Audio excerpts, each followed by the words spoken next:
Well, good morning to you, Tennessee Valley. It is Tuesday, recording right around 7:35. Just wanted to give you an update of what's coming our way here because things are really starting to change.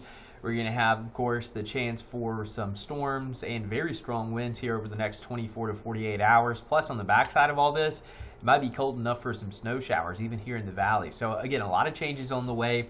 As you're stepping out this morning, temperatures vary quite a bit. We're talking upper 40s in spots like Scottsboro, Dalton, but some of you are down in the mid 30s. Chattanooga at 36 in Cleveland. So a little bit chilly in pockets, but as we get into your afternoon, that's when it's going to warm up nicely. So it's going to be breezy after lunchtime. Temperatures climbing into the mid to upper 60s, maybe even 70 degrees. So it's going to be a very warm, breezy day. But during the daylight hours, if you're voting here in Chattanooga, things are looking pretty good.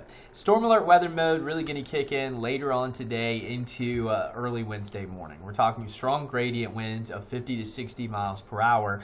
Plus, we're also going to have the potential for some stronger storms as a squall line moves through. So, talking more on the winds, we have wind advisories in effect, pretty much our entire area.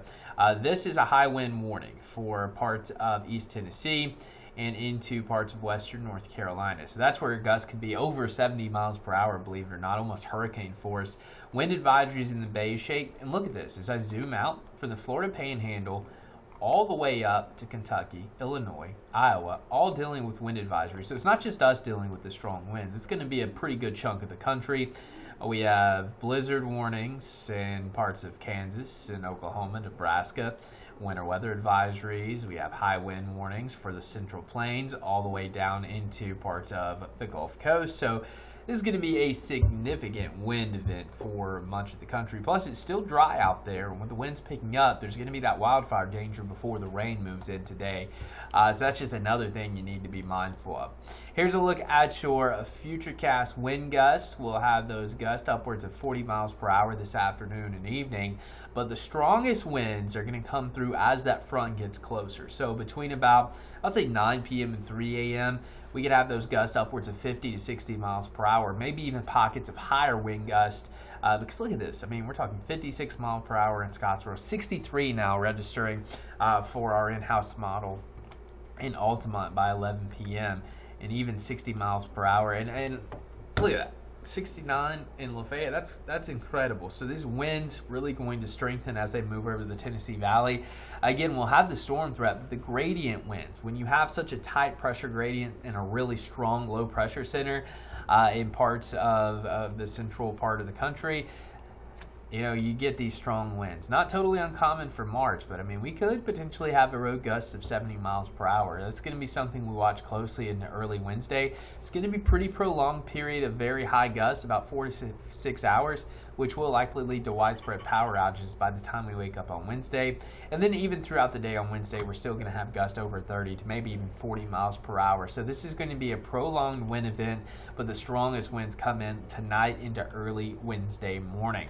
So here's a look at our system. Again, it is moving across the central part of the country. So this low pressure is going to bomb out. I mean, it's going to drop several millibars over the next 24 hours. We're talking severe storms already breaking out for Oklahoma and Texas. No tornado. Well, there is one tornado warning, so there is a threat for tornadoes. We got snow moving into the Texas Panhandle. Blizzard conditions going to take shape across the Central Plains, Nebraska, parts of the Dakotas, up through Iowa, and even parts of Missouri. And then severe threat here as this warm front begins to lift to the north. So this is a very dynamic March-like system. We get these powerful systems when you have, you know, cold and warm air colliding. So things are really going to get interesting here over the next 24 to 48 hours, and I do anticipate widespread power outages. So the line of storms and the strongest winds are going to start to move in. Again, Van Buren, Bledsoe, Sequatchie, Grundy, Marion, Jackson, DeKalb, Dade counties between, I'll say, 9 p.m. and 12 a.m. And that Chattanooga is supposed to be green as well. So let's take a look. Okay, I don't know why it's doing that.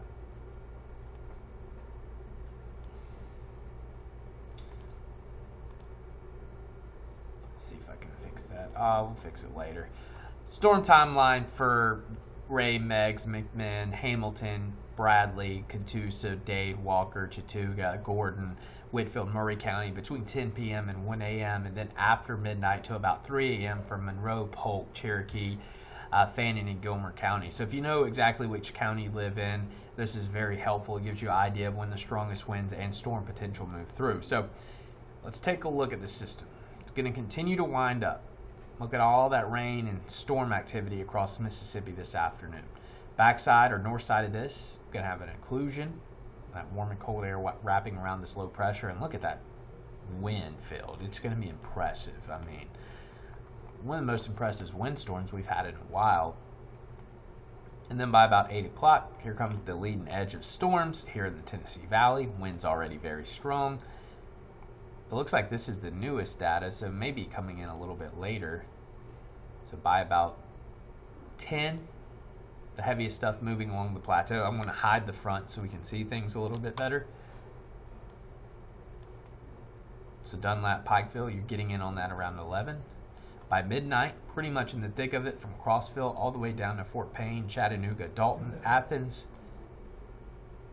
2 o'clock, starting to shift along I-75.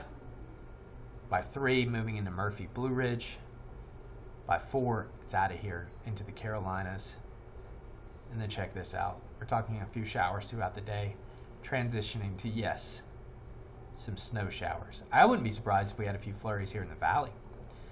Maybe some light accumulations along the Cumberland Plateau.